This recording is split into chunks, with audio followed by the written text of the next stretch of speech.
Hello Voices, my name is Joe Troy and I'm a multi-award-winning voiceover and host of a VOICEOVER'S audio adventure podcast, a bi-weekly show where I learn about the voiceover and audio industry and share with you all the stories, tips and tricks along the way.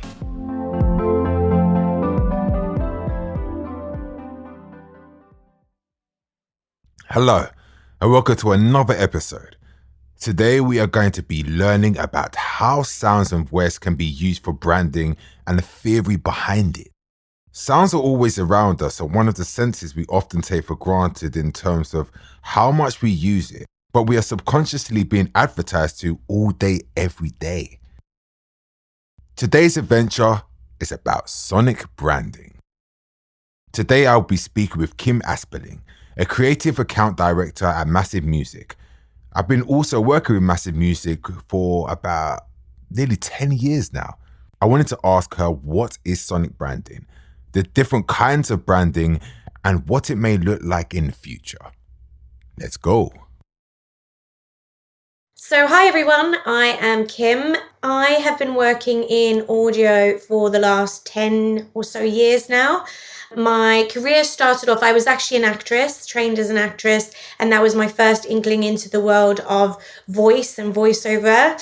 And then I started out as a voiceover agent. And there I was doing everything from recording talent reels to building kind of career strategies for our artists. And then I moved into the world of audio production. So I worked for a trans creation agency where we were doing lots of multi-market campaigns, helping with finding talent across different markets across the world, and then focused on full production and casting, mainly across the UK. So that involved really writing scripts, helping directors or writers in creative agencies in the advertising world to write scripts that were fit for voiceovers, helping with the direction of the talent and finding voiceovers as well that were maybe a little bit more niche. So, I remember one of the asks that we had was actually to find a 92-year-old voiceover artist. So it's kind of street casting, approaching people in communities, that sort of thing. And then I went into the world of ad tech and led a creative team there. Again, everything, audio production, writing, casting. And now I work for Massive Music, where we do everything in the world of sonic branding, as well as music activations and partnerships, and where voice fits within that. So what is sonic branding? So sonic branding is essentially the sounds that you associate with a particular brand. So the best way to think about it in the sort of simplest term is when you think about a brand, they all have a visual logo. And as soon as you see that visual logo, you know who that brand is. Sonic is essentially taking that visual logo and bringing it into the audio space. So if there is no visual logo present, then you can actually be able to determine who the brand is just by listening to it. Now, this is fantastic, obviously, in spaces where it's audio only, but it also works as a really great sort of partner with visual assets. So if you see the sonic logo, the visual logo, and then you hear the sonic logo with it, you automatically have that association. So now when those two are together, you've got that association, but if you split them apart, anytime you see them apart, you'll still associate it with that brand. And a sonic identity or sonic branding isn't just about the sonic logo, but we can actually start to think about what are the other sounds of the brand. Maybe it's branded music. Maybe it's music that they use across their IVR. Perhaps it's a voice artist that they use across all of their comms. Perhaps it's even things like product sounds. When you listen to the sound of your Apple laptop and it's switching on, that sound is synonymous with the brand. Thinking about brands like Skype, for example, they have loads of different sounds that are living within the actual product, which every time you hear it, you associate that with Skype. It feels like a family of sound. So it's essentially taking the brand to that next level by introducing all these other touch points and areas where we're meeting with audiences and consumers, and we're allowing ourselves to have that connection with them through sound.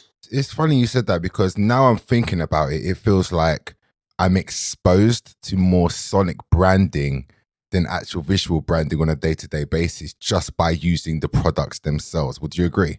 Exactly. I think with sonic branding, it's really quite subtle and in a Mm, way that can really play on the subconscious because you don't even necessarily think about it when you switch on your laptop and you hear that sound and it is part of the Apple sound suite. But the subconscious is actually so powerful because that's actually where we make our decisions without even thinking about it. So from an advertising perspective or a marketing perspective or brand, this is actually the realm in which we really want to play in to be able to connect with our consumers without them necessarily even feeling like we're encroaching on their space. All of a yeah. sudden, they feel like they have this brand sort of engagement and they really love that brand for some reason, but they're not exactly sure why. And the reason for it is because subconsciously we've been working in the background, working to create that connection between the brand through subtlety, through things like sonic logos, product sounds, voice, etc. Okay, so I'm sure that there is a science behind this. And I'm sure it's not as simple as, oh, I'm just going to clap my hands and this is my logo now. What is the method behind the madness? I'm sure we could make a whole episode about it, but in a nutshell, if you could explain to the person like me who knows nothing about it, how would you explain the process? Yeah, so there is, as you say, there is a lot that goes into it, but I think the core sort of themes are to truly understand the brand. And there's a lot of legwork that needs to be done in order to do that. So you've got to go through research, understanding where they sit within the competitor landscape, where they want to be versus where they are now. What are the brand perceptions, the history of the brand? So really starting to understand the brand as a whole, as you would do when you're doing a visual brand identity as well. And then from there, we'll start to pull out some key themes, some key sort of brand attributes in which to then start thinking about the sonic brand. Now, when we talk about that, there's so many different areas within sonic branding that we can cover. As I've sort of touched upon, things like voice, logo, product sound, branding, music, all of these contribute to that holistic ecosystem, that family of sound. So everything that we do from a research perspective, we then convert into different attributes depending on what it is that we're trying to create. So if it is, for example, a voiceover, a brand voice that they want to use across all of their marketing, then we need to understand who the brand is, then translate those attributes into, okay, what does that mean in terms of vocal quality? What does that Mm, mean in terms of the profile of the voice? Because a lot of brands get really caught up in, let's just use a celebrity because we really like that celebrity and they're really popular at yeah. the moment. But if that celebrity doesn't fit with and align with the core values of the brand, how they're perceived, where they want to be, it doesn't make sense. And if you don't have the correct partnership between a voiceover and a brand because the attributes don't align, it's not going to resonate with the listener. So these are the kinds of things that we have to do. And if we're not just thinking about it from a voiceover perspective, but from a sound perspective, it would be thinking about things like what types of music, what types of genres, what types of instrumentation feel aligned with their brand, but also feel distinct to the brand because there's nothing, it's not going to connect with your audience if, for example, all the sounds sound the same. So we need Yeah. something that has a unique story behind it as well. When you spoke about voices for branding, how do you know if you've got it right? I know this sounds weird, Good but how question. like there's going to be instances where you're going to cast a celebrity, for example, because of the name, and then you realize, no, this just doesn't connect. It doesn't hit. Okay, let's find someone else. How do you change your search criteria, and how do you know what you're going to look for? Yeah. So I think, again, hopefully, if you've done the kind of legwork prior, you should have a solid enough strategy that whoever you do choose should work for the brand. But we do also offer testing services. So what we can actually do is we utilize two types of testing, actually, one which is more survey based and one which is more emotion based. And when I say emotion based, it means that it measures how people instantly react to something, and then determines on that level whether they're connecting with that particular voiceover artist or that particular piece of music. So usually what we do is pin up a few different voices together or a few different music options together, and then be able to test which one is getting the most things like engagement, recall, etc. And we work with the client to figure out what it is we're actually trying to test. So it's not just about, well, does the voiceover work? Because does something work to one client might mean something different Yeah. to another client. So it's like, are they trying to get people to recognize the voice? Are they trying to test whether the voice is bringing out specific emotions in someone, like warmth or happiness? Do they feel confident when they listen to this voice or when they listen to this piece of music? How do they feel? So we map out exactly what types of questions we're trying to understand. And then depending on which testing route we go for, we're able to then determine that and then able to adjust our insights accordingly, which can then help us if we need to recast the voiceover or continue developing the music track. And at Massive Music, we have a full research team that does all of this with all of the research capabilities. So that's essentially the probably the most tried and tested way to prove that something is working. What would you say is one of your favorite sonic branding in your career that you've come across or worked on yourself? That is a tricky question. I mean, there's a couple that I'm working on at the moment. I can't share any You can't details talk yet because about, they're but they're definitely going to be something that I'll be shouting about a lot next year, and you'll understand why I've chosen those. I think the main thing is, well, there's two things that I look out for in order for it to be a favorite of ours, and that is that it's super distinct. So because sonic branding really is on the rise at the moment, everybody's kind of talking about it. It's becoming a little bit of, a few years ago, no one had really heard of it, whereas now the numbers for people asking for it has risen dramatically. So as it's continuing to rise, the problem with that, or the challenge, is that every brand still remains distinct. And so when something has a really distinct story in the way that it was produced, for example, then that's where it can get really exciting. So thinking about the instrumentation that was used, was that instrument a particular instrument that was famous for some reason, like a grand piano that, hasn't been touched in a few years, or anything that can make the story a lot stronger. The other thing that is really makes something stand out, and for me would class as a favorite, is when the family of sounds really, you can tell that they all come out of that same brand, out of that same holistic ecosystem, as we like to say.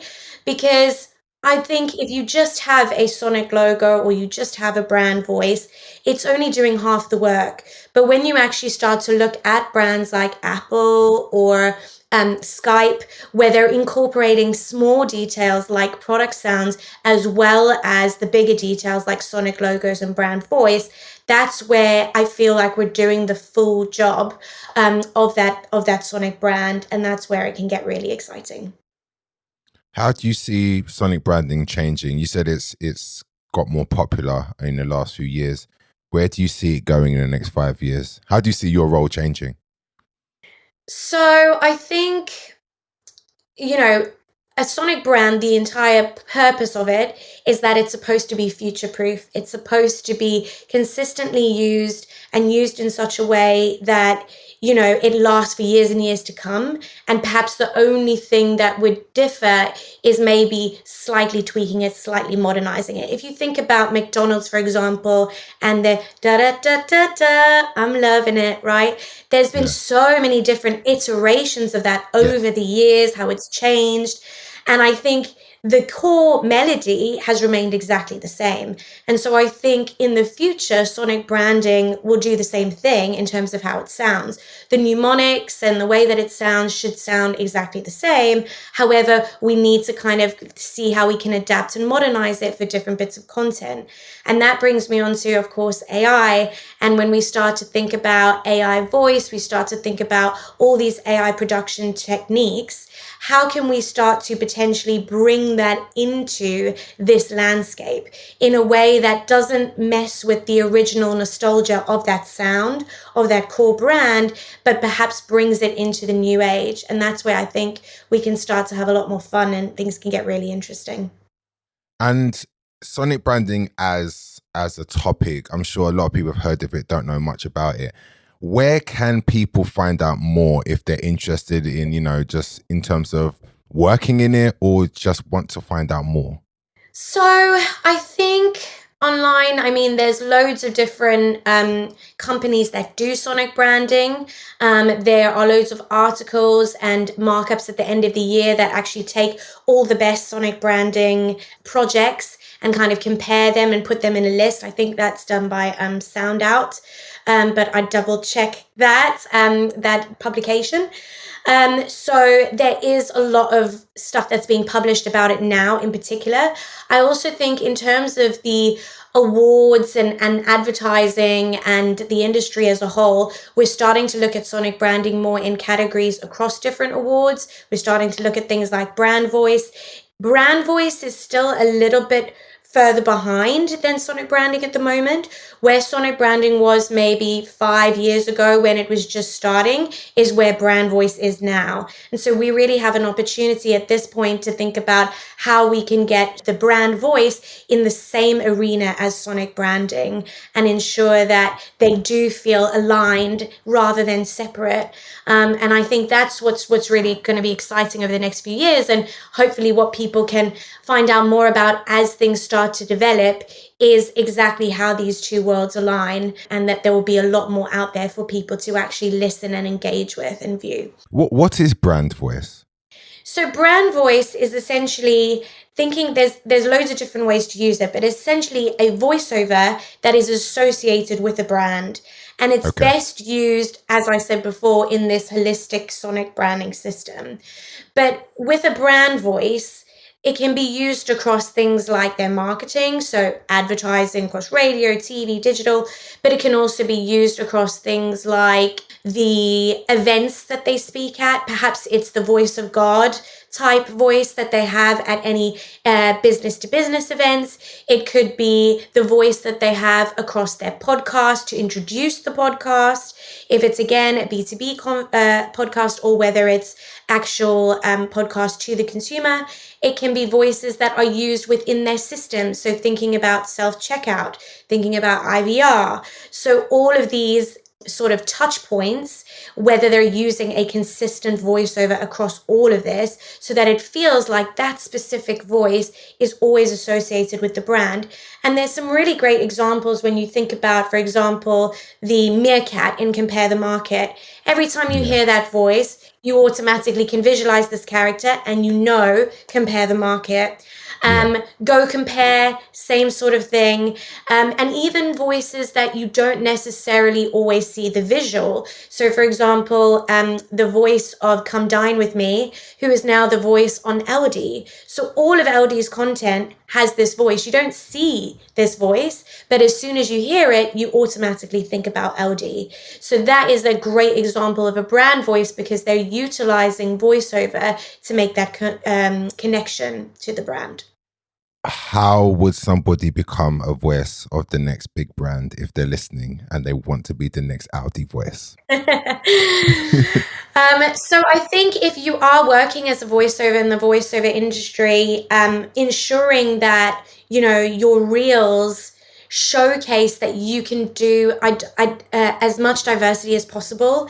If your reels are really only showcasing one sort of style that you can do, that's great, but it limits your chances in the sense that unless those brand values and everything that we've done in the research phase of understanding the brand aligns with that voice, your chances are a little bit slimmer. So the more that you can showcase you can do in terms of different styles, not necessarily different voice, like as in changing your pitch or anything like that, nothing like character, but in terms of different moods. So really showcasing on your reels that you can do, something that is maybe a little bit more informative versus something that is a little bit more upbeat.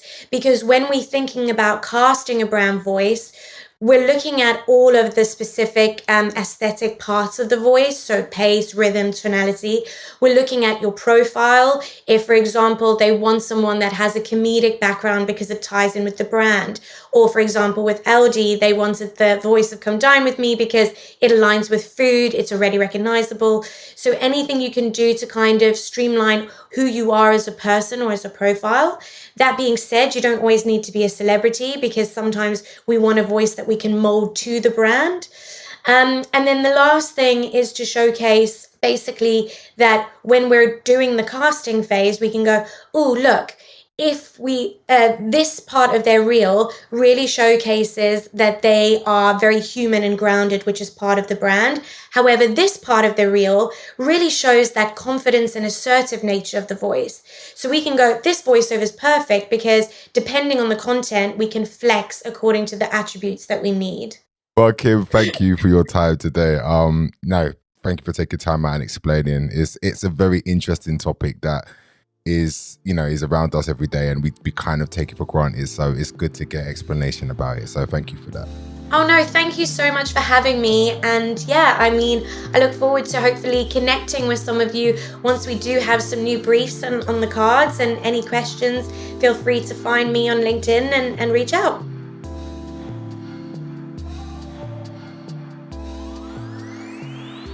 So what did I take away from today's conversation? When creating sonic branding for a client, understanding the brand is imperative. Research can be done for years in advance to get to the final stage. Thinking about where the client is versus where they want to be is a good indicator to the direction they may choose to go down with their sonic branding. Brand voice and sonic branding are two different things but can go hand in hand. And for the voiceovers out there, this may be of interest to you the most. You may or may not be considered to be a voice for the brand, but remember, there are so many opportunities out there to be cast for something.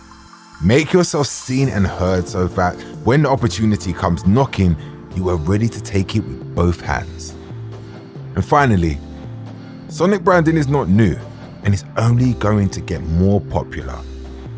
It's not going anywhere. So learn more about it. I'll find out how you can be a part of it.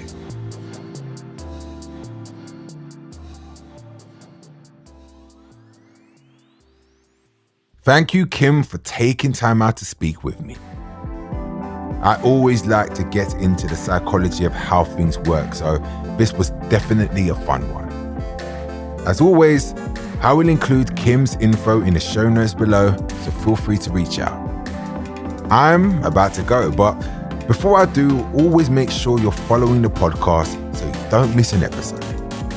Thanks for listening, and until next adventure, bye.